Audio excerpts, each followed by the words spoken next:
Just the whole emotional point of, letting go of stuff, material stuff, and especially us as South Africans, we've got this car, we've got this house, which it basically, the whole immigration process humbles you. You can literally survive with a bag of clothes, get on a plane, go over, start a whole new life with an immigration agent. It just takes the stress off. Yeah.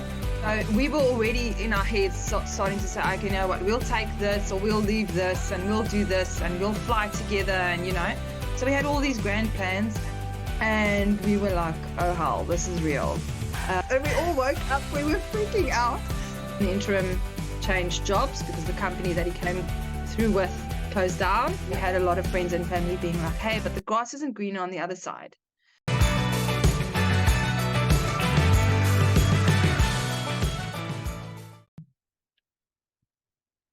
Great. So today we're talking to Karolien Fourie, and it's about you and your family's journey, your immigration journey. Karolien, thank you very much for making time available to chat to us today. I think it's a good story to hear because you guys were locked out of the country that you intended to migrate to, which was New Zealand, and you had quite a few challenges, but you're here finally. So we're keen to hear a bit more about your case. So at the end, seeing that you've also now recently become a real estate agent, I'd like you to give the potential migrants or the people that are already here in New Zealand some tips about buying a property in New Zealand. But let's first start with your immigration journey before you managed to get here. Yeah, our journey was quite bumpy in the beginning. A lot stopped us from reaching our intended goal. I know hubby in the beginning didn't have his trade qualification, even though he worked as an electrician for more than 11 years. So it was just having him getting everything done and just the whole emotional point of letting go of stuff, material stuff. A lot of us, we put value in what we have, especially us as South Africans. We've got this car, we've got this house. Basically, the whole immigration process humbles you. You can literally survive with a bag of clothes, get on a plane, go over, start a whole new life. It makes you grow as a person and as a family. It makes you just appreciate everything so much more. So yeah, the immigration journey so far wasn't easy, but I must say with an immigration agent, it just takes the stress off. Yeah. People understand the physical aspects of it, the documentation, and it's good to, if you decide to go with an advisor or not, the plan is always there to make the move, but unless you've been through it, those emotional aspects that you actually have got to go through, and it's exactly as you say, materialistic things that the person didn't even think that you were tied to back in your home country, and letting go of that. So a lot of times I'm also asked the question of, should you leave your things in South Africa, should you bring it with, whatever, and it's really very an individual thing for each person. Some people find comfort in bringing their things over. It is a huge expense, but for them it's worthwhile. I've had people that when we immigrated, they came over at the same time and they brought everything with them. They stayed here for maybe a year or two and they went back to their home country. And you decided to immigrate a few months before the lockdowns. As you mentioned, Harry had to still go through his electrical trade test, and you had your own set of challenges because then everything was shut, right? So take us through that. Our initial decision was to immigrate. Before Liam, my youngest, was born, 2017. In that time, I paid you a retainer, and my husband, when lockdown happened, he was like, oh, well, that's money down the drain. And I was like, no, things will happen. We did the final decision to immigrate in 2019. When Harry had to do his trade test, he had a few hiccups, so he had to redo it twice.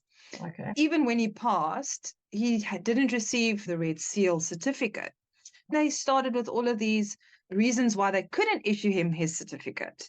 And I had to fight quite a few people over this. I felt I was hitting a brick wall all the time. I remember that. But when I had that certificate, it's terrible. I remember taking a selfie with a certificate and sending it to my husband, and I'm like, look what I got.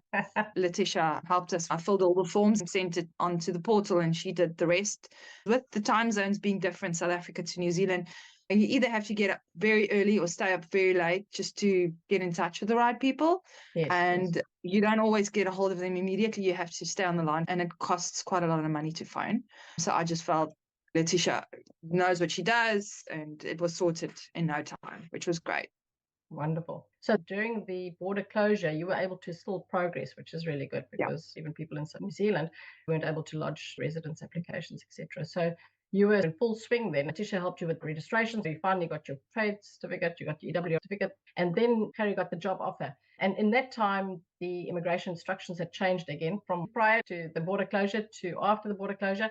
We saw so many errors with regards to what immigration had done because it was a new system, new instructions. The long and the short of it is that Letitia also had to help then because the employer had also done some things wrong. And then there were a lot of IT issues on the New Zealand website. We eventually had some meetings with people at the INZ, but we finally were able to lodge the application in October 2022. It took quite a while before it was actually granted. What were your emotions? What was the plans between October and December? Once things started happening, they started happening quickly. So take us through that.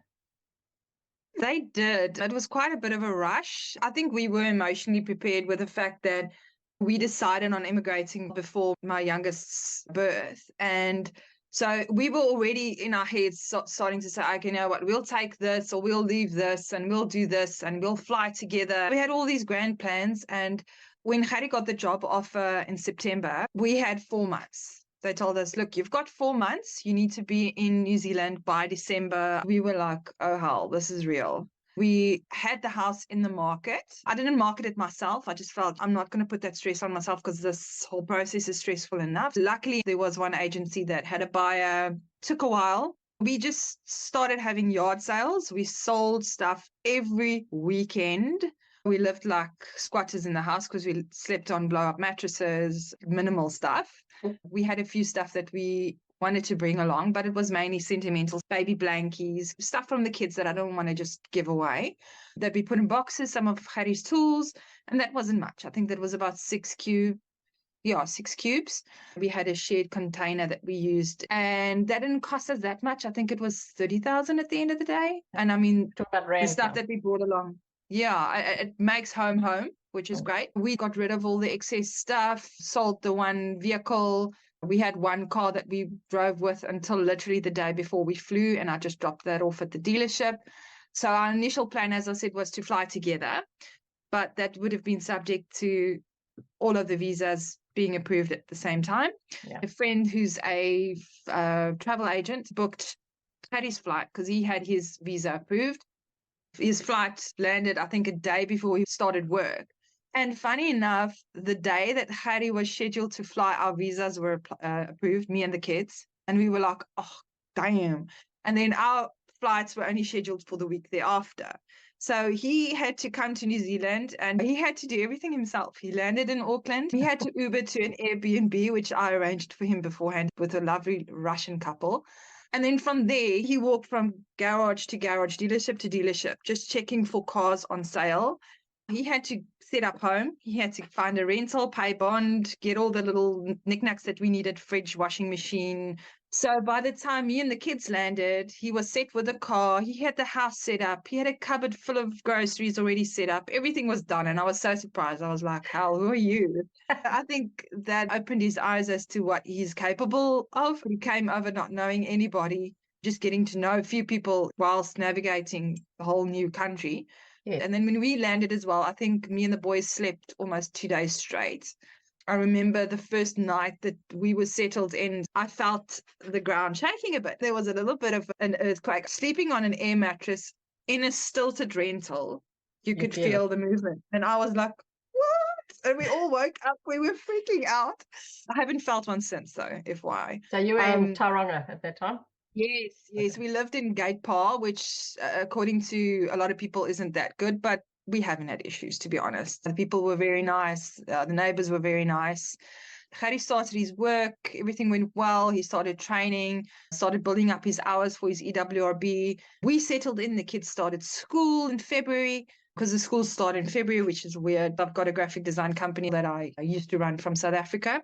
So I did that remotely for almost a year, and then I decided, no, I can't work in 2 time zones, so I cut that. Started studying real estate. Harry, in the interim, changed jobs because the company that he came through with closed down. Yeah. So just step back, just so people don't think that they can do all these things without having an appropriate visa.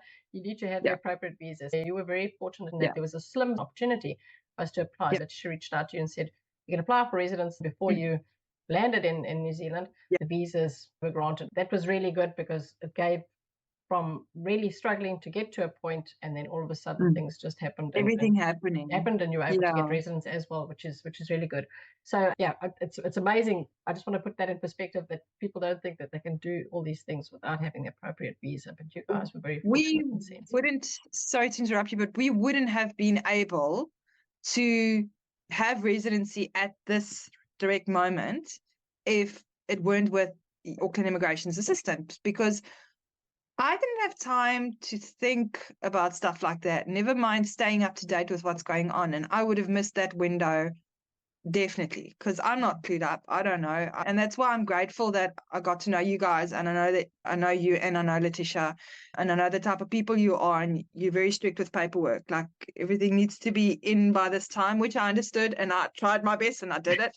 But yeah, so no, I think without you guys, we wouldn't be sitting where we're sitting. And as I think I mentioned to you off video earlier on, we have friends that came over. I've got another friend who's been working with Gerrie at the mussel plant, also an electrician. He would have been on the pathway 2 years to residency. And because he's still on an accredited work visa, he has to struggle to find other employment. He still hasn't started working. It's a month later. They're living off his wife's salary. So I'm very glad. The company that Gerrie was working for closed down, is it right? They recently closed down then. So Gerrie was able to get another job relatively easily? Or? Yes. Literally within, I think, a week before the company closed down, I applied. He had an interview and he got the job. The last week of June, he started at the new company. I think if we didn't have residence, he wouldn't have gotten the job that quick, because companies are very hesitant with this whole accreditation thing and the whole variation of condition visa and whatever.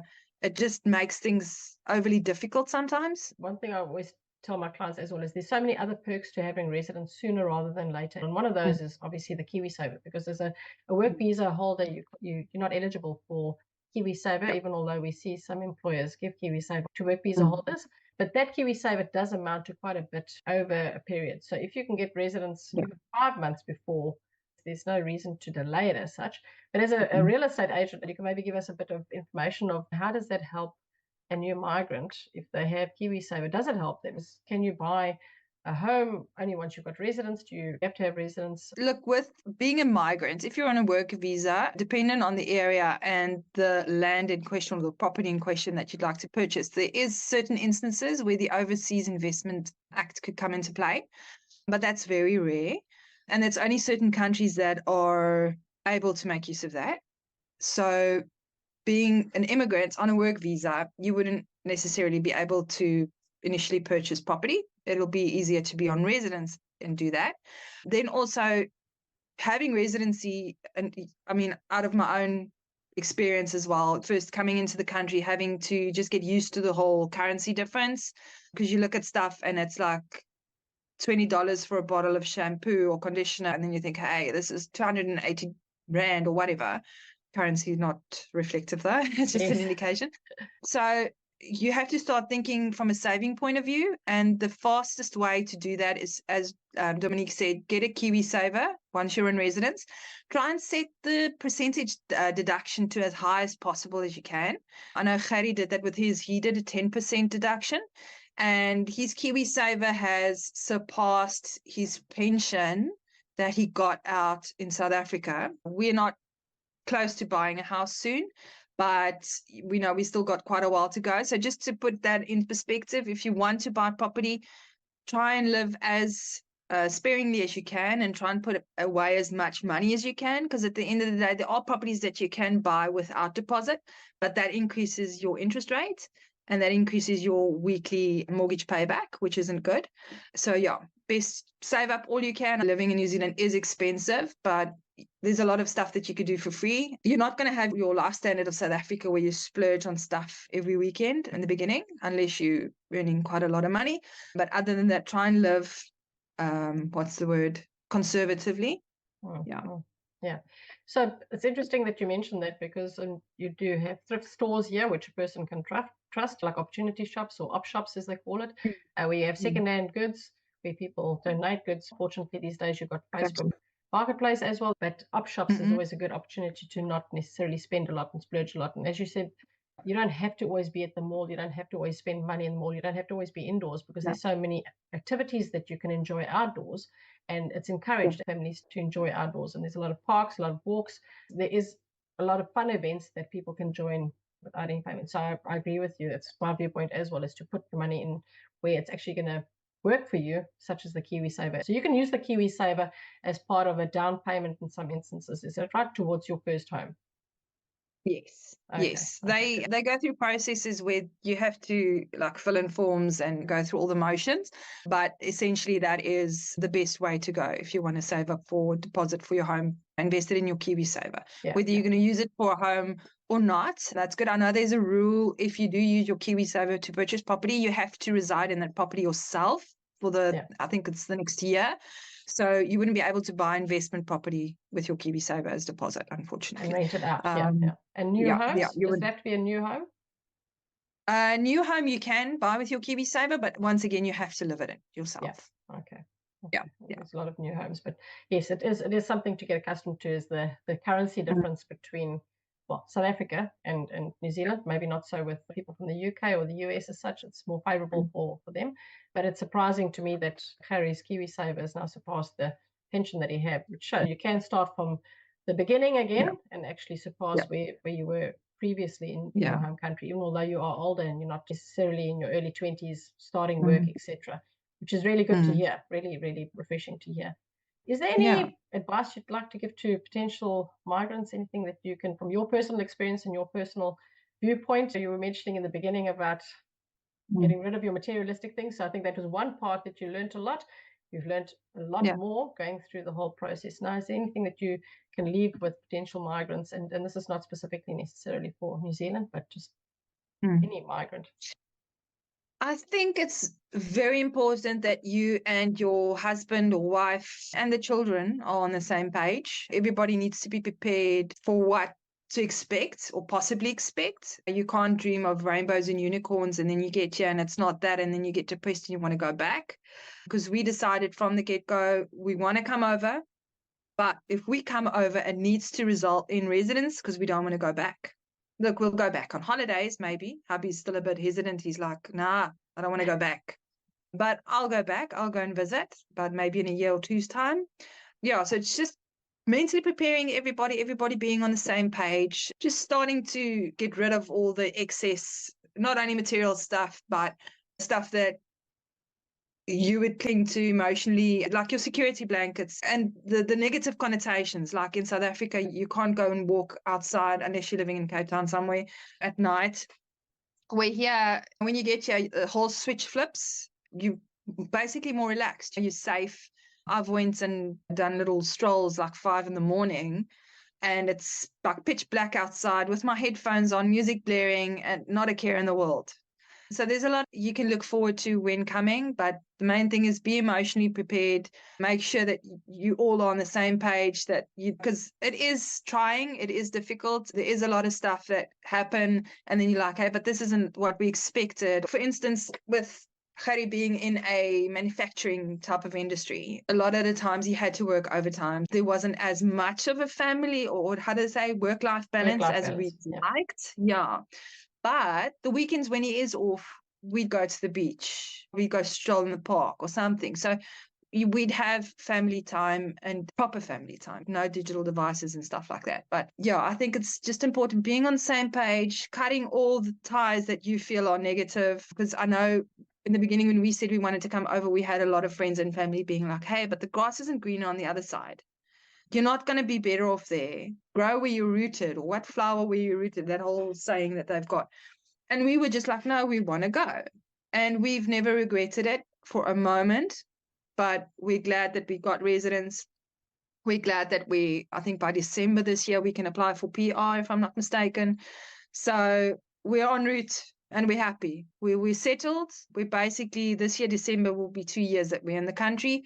And we feel settled. We've made friends with Kiwis. We've made friends with other nationalities. We've made friends with other South Africans here.